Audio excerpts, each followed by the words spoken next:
Adam Manzano had a smile that could light up a room, a dedicated sports reporter for Telemundo Kansas City. He was living his dream, covering Super Bowl 59 in New Orleans.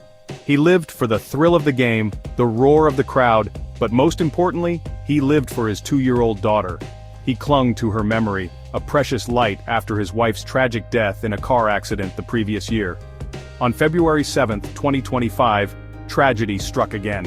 Adam was found lifeless in his hotel room at the Comfort Inn and Suites in Kenner, Louisiana. The Super Bowl's electrifying energy was overshadowed by a chilling discovery. This wasn't just another fan succumbing to the revelry. This was something sinister. News of Adam's death sent shockwaves through his family, his colleagues, and the entire nation. He was a rising star, his talent evident in every broadcast. Now, his voice was silenced, his future stolen. The investigation quickly pointed to a suspect, Danette Colbert, a woman known on the streets of New Orleans as the Bourbon Street Hustler. Danette Colbert, a 48-year-old woman with a predatory gaze, became the prime suspect. The name Bourbon Street Hustler was whispered in hushed tones, a chilling moniker for a woman accused of preying on unsuspecting men. Her alleged modus operandi was simple, yet ruthlessly effective. She would target men in the bustling bars of the French Quarter, using her charm to disarm them, to gain their trust. But her charm, like a venomous spider's web, masked a deadly intent. Colbert would allegedly slip drugs into her victims' drinks, rendering them helpless, their defenses shattered. Once they were vulnerable, she would lead them away, a predator spiriting away her prey.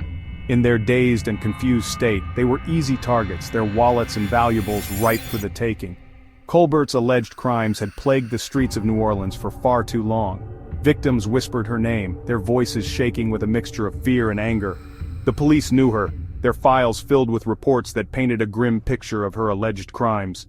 Yet she remained a phantom, slipping through the cracks of the justice system. David Butler, a 52-year-old businessman, still remembers the fear that gripped him when he woke up in a strange car, his body aching, his mind foggy.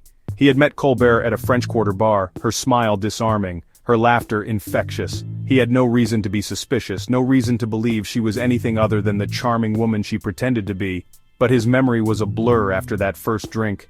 He vaguely recalled being led to a black Suburban, his body feeling heavy, his mind detached from reality.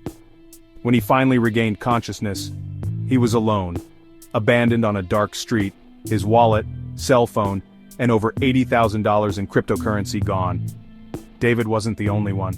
Another victim, his voice trembling as he recounted his story, described a similar experience. He too had been drugged, robbed, and left disoriented and terrified.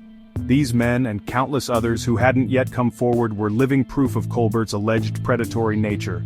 Their stories, each one a chilling echo of the other, formed a pattern of deception that was impossible to ignore. Security footage from Adam Manzano's hotel told a damning story. The cameras captured Colbert entering his room with him on the night of February 7th. Hours later, she was seen leaving alone, her gait hurried, her face hidden from view. When the police searched her residence, they uncovered a treasure trove of evidence. 5 cell phones, each one a potential link to other victims, other unsolved cases.